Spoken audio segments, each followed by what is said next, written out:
Happy Friday, everybody. Skip Jeffries. I went to you from, I guess our laundry room. Gotta do, we call it like monthly maintenance on the washer here. We currently got, I think it's an LG model we've had for probably 6 to 8 years. But yeah, it's one of those front loader models that you got. Every month you've got to do some maintenance to it. Let me grab my flashlight. There's several things you need to kind of check out, take out, and clean. And for the most part, all you need for tooling is probably a flashlight, maybe a wet rag, a bowl here, and then I've got some soapy water and an old toothbrush. What I like to do is just kind of take a look at your seal here, see if we can get a better look in there. You're just kind of looking for some rips, tears, chunks missing, excess dirt. This one, now we've got a little bit of buildup in here that we could probably clean out. Like I said, don't worry about getting your floors messy, because after we get the washer done, we're going to have to kick on over to the dryer. We've got, I call it like an annual maintenance that we kind of do that thing every year just to make sure that thing's up and running. And a lot of it has to do with just the filter in it. But looking at our seal here, I think we're pretty good to go. On these front load washers, you got a little drawer over here that's got a little button that you kind of pop down and the lid pops down. Let me see if I can detach this camera a little bit so you can get a better look. So what you got going on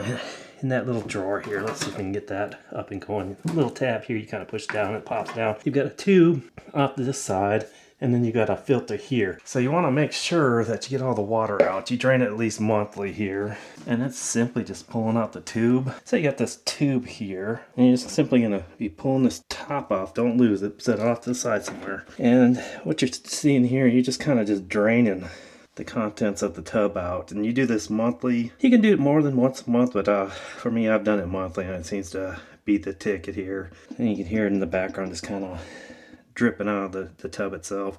It's not the greatest smelling water, but you got to do this just to kind of purge so you don't get mold buildup in the drum itself. Like I said, I do this monthly, and it doesn't take much to drain. You want to make sure you get all your water out of there, because there's a filter you've got to take out of there too. It seems to do it. I mean, you do the same monthly and you don't have a lot of water sitting in the system.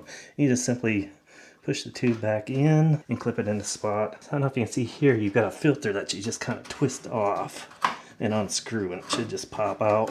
And if you didn't get all your water drained out of there, that thing's going to leak all over. But yeah, you're just kind of taking a look at the filter itself, make sure there's no stuff clogged in it.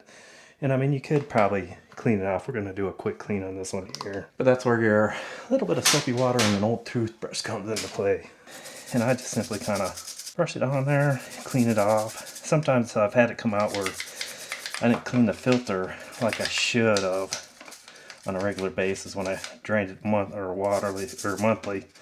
or drained the water monthly out of it. But yeah, you can probably rinse it off. I mean, I don't see a need to rinse it off because that's just dishwasher going in. And just make sure you've got that thing seated and screwed in, or else you're going to have a floor full of water the next load you do. And don't ask me how I know, because I did it. Just had it in there not tight enough. Wife went to wash a load of clothes, and we had probably a good 1.5 inches of water through the laundry room, and it seeped into the back bedroom there. But yeah, that's pretty much it. Like I said, you can go ahead and clean all the lint and dirt and whatever you find inside this rubber seal here. And for the most part, I mean, you can take a look in and around in here, but normally it's pretty clean. Then you too can probably clean around the door itself. I'm not going to bother with it. Like I said, I did this the first of the year, so I guess worth mentioning here. A lot of people go in and clean this drawer system out too. Ours is looking a little gonky, but I may take care of that later. But anyways, guys, I want to thank you for watching.